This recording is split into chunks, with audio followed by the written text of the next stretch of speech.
Всем привет, и с вами снова я, Стиса.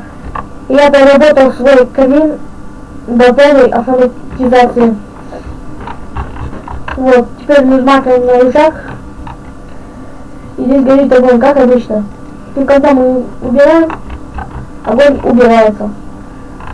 Конструкция, в принципе, та же самая, но кое-что изменится.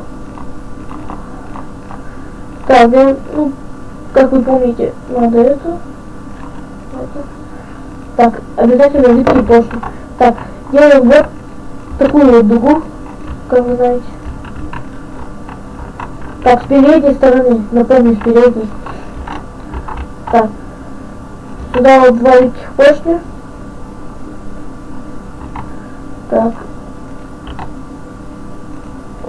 И раздатчик.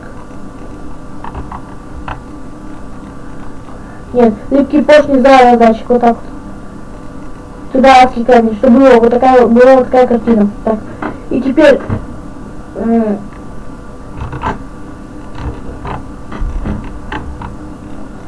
идем назад. Так.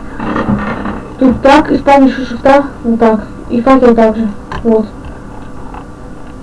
Получилась вот такая фигня. Так, теперь надо еще. Теперь нам нужны две зажигалки. Вот так. Так, теперь берем рычаг. И вот, вуаля. Наш камин готов.